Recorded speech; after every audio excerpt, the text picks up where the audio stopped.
Você tem medo de falar em público?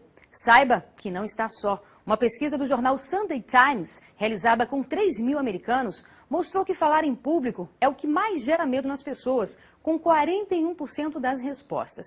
Quem vai nos dar dicas de como superar este medo é o professor de oratória Jorge Davi Teres. Bom dia, professor. Bom dia, Renata. Prazer. Obrigada pela sua participação aqui no nosso programa.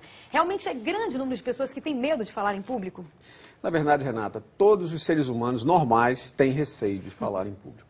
E por que isso acontece?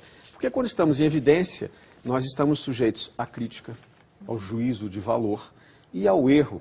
Só para você ter uma ideia, essa informação está pública no nosso site, um dos 3 últimos candidatos à presidência da República foi nosso aluno no curso de oratória. Interessante. Não podemos revelar quem foi, isso não. Mas o treinamento de oratória é necessário para capacitar profissionais a se expressar com mais clareza no ambiente corporativo, na faculdade, em reuniões de uma negociação, expor as suas ideias. Qual a primeira dica que você dá para os alunos para que eles possam iniciar essa superação desse medo, assim, o início mesmo do trabalho? O primeiro passo é perceber que todos nós somos capazes de enfrentar esse desafio. Primeiro, nós temos que melhorar a nossa atitude. Como nós nos posicionamos diante da plateia. Conhecer o tema é essencial, mas precisamos saber também como gesticular, como assumir uma postura equilibrada, transmitir segurança. Como é que se transmite segurança? Olhando para as pessoas, falando pausadamente, demonstrando conhecimento do assunto que você está expondo. Procurando trabalhar a sua comunicação visual, interagir com as pessoas e demonstrar, acima de tudo, que você tem domínio daquele espaço onde atua. Temos que melhorar o nosso gestual, a nossa postura, a nossa capacidade de interagir quando o interlocutor, por exemplo, nos questiona. Nós temos que ter a capacidade de discutir as nossas ideias, os nossos posicionamentos, evitando conflitos.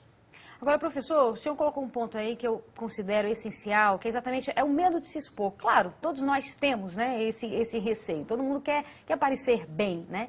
Então, acho que no primeiro momento é importante também você ter esse autoconhecimento e, acima de tudo, se permitir errar, né? Saber que você está ali exposta, mas você vai errar, isso é normal do ser humano. Você colocou, Renata, um ponto fundamental. Nós temos que trabalhar o autoconhecimento. E o autoconhecimento depende de uma melhoria permanente, constante, da nossa percepção interna, dos nossos medos e como lidar com isso. De um modo geral, todo ser humano tem medo e pensa que isso é ruim. Na verdade, não necessariamente. O medo nos impulsiona, ele nos auxilia ao enfrentamento dos desafios. É até uma proteção também, Exato. Né, em alguns casos. Na verdade, esse é um desenvolvimento da nossa espécie. Interessante que as pessoas que praticam uma atividade esportiva, elas gostam de dizer assim, eu vou praticar um esporte porque eu gosto da adrenalina. A adrenalina nos ajuda a um desempenho melhor numa atividade esportiva. Quando estamos diante da plateia, é o mesmo processo.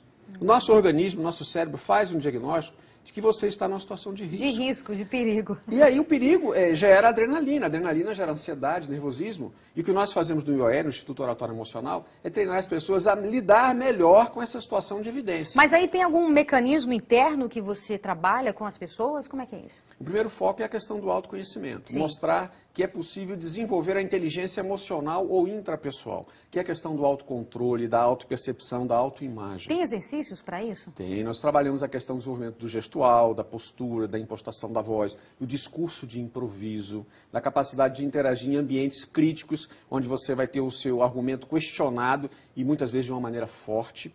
E treinar a pessoa para que ela enfrente qualquer desafio. De um modo geral, quando uma pessoa está em evidência, ela enfrenta 3 aspectos relevantes. O medo da crítica, do juízo de valor, o desafio, porque sempre alguma coisa foge ao nosso controle, e o próprio fator tempo gera muita tensão. Às vezes a pessoa começa a expor um tema e ela perde o foco, e ela começa a falar sem um direcionamento. E é importante você ter controle, em primeiro lugar, do que acontece no seu organismo. E é interessante, é até muito engraçado, porque cada pessoa reage de uma maneira diferente. Tem pessoas que perdem a visão, então as pessoas não conseguem enxergar a plateia. Tem pessoas que perdem a sua audição. Um desconforto muito comum é o lapso mental. Uma pessoa, ela estuda, ela domina o tema, só que quando ela começa a falar, ela fica com aquela fisionomia, esquece tudo. Como lidar com isso? O que provoca isso é a adrenalina. E nós temos que trabalhar concretamente para tentar diminuir esse excesso de adrenalina. E como é que é esse trabalho? Primeiro, com uma demonstração de que é possível superar o medo. E para que uma pessoa supere o medo, ela precisa admitir que tem receio. Quando a pessoa nega, eu não tenho dificuldades, eu não tenho medo, fica mais difícil o enfrentamento. Algumas estratégias que nós sugerimos. Pratique uma atividade física leve, que está acessível a qualquer pessoa, não tem nenhum custo. Porque nesses momentos, o nosso organismo produz um outro hormônio importante, que se chama endorfina. A endorfina tem a capacidade de regular a ansiedade interna, de reduzindo a adrenalina, que provoca o erro, a ansiedade e o nervosismo. Pratique uma atividade prazerosa, porque nesses instantes, o nosso organismo produz a serotonina, um outro hormônio importante.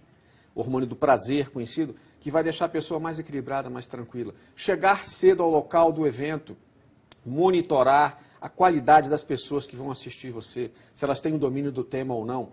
Definir com clareza o foco da sua exposição. Usar uma linguagem objetiva, que seja acessível às pessoas. Procurar se movimentar dentro do possível. Usar uma técnica pouco conhecida ainda no Brasil, que se chama a técnica da verticalidade, que é um gestual equilibrado, sereno. E eu observei, Renata, que você faz isso muito bem. Você se posiciona, é verdade. Você fica muito natural diante da plateia. E essa é uma competência importante. A técnica só será eficaz se for utilizada com naturalidade. Ok, muitíssimo obrigado. Conversamos com Jorge Davi Teles, que é professor de oratória. Professor, bom dia, obrigada. Bom dia, muito obrigada, Renata, pela oportunidade. E obrigado você pela companhia. Nós voltamos amanhã às 7h30 da manhã. Até lá e tenha um excelente dia.